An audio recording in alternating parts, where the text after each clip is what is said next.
Our new reality in Europe consists of frequent rapes, stabbings, killings, murders, shootings, even beheadings. But let me be clear about one thing. This did not used to happen before. This is a newly imported problem.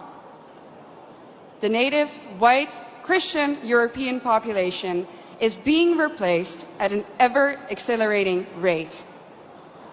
Let me back this up for you with some statistics from my home country. Let's take Amsterdam, the capital. Amsterdam currently consists of 56% migrants. The Hague, 58% migrants. Rotterdam, almost 60% migrants. And of course, most of these immigrants come from non-Christian, non-Western, African and Middle Eastern countries. Conclusion, the Dutch population is already outnumbered in the majority of our cities. But let's look onwards. London, 54% migrants. Again, conclusion, native population outnumbered. Brussels, color me shocked, 70% migrants. Conclusion, native population majorly outnumbered. And other Europeans will, of course, follow suit soon if they haven't already. So I'm going to draw the forbidden conclusion here. The Great Replacement theory is no longer a theory. It's reality. And what's interesting about replacement is that the establishment will either deny its existence, or when they admit to it, they say that it's a good thing that the native European population is soon no longer a majority on its own continent.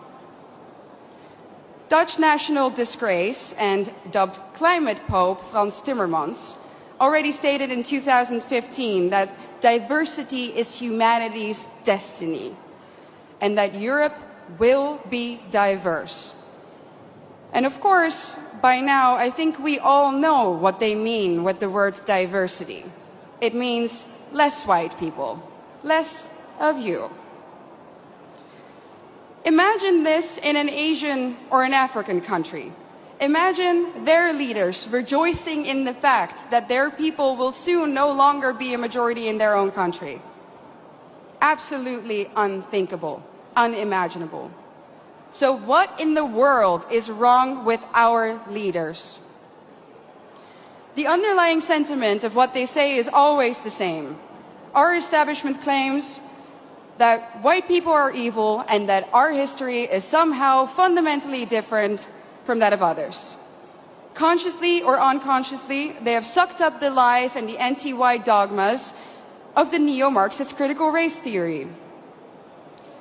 That's why the totalitarians in Brussels are trying to force you, the Hungarian people, a sovereign nation, to accept immigrants despite the fact that the population has said no, and so has the government.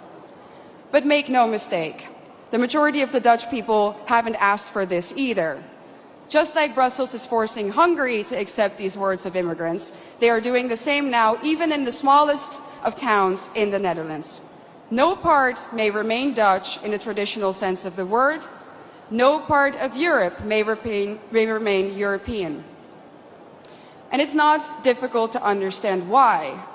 If the old Europe still exists in certain places, then people will be able to compare the new Europe to the old, and newsflash, they will prefer the old. That's why the Eurocrats hate Hungary so much. And their message is clear. Our way of life, our Christian religion, our nations, they have to go, without exception. Their vision of the future is the neoliberal, unrecognizable Europe, where every city becomes kind of like Brussels. Ugly, dirty, unsafe, zero social cohesion, where the buildings are constantly under construction and they never ever seem to finish, and even when they do, the end result is uglier somehow than what they started with. And what are we left with? A permanent state of isolation, confusion, and disorientation. Ladies and gentlemen, welcome to the New World Order.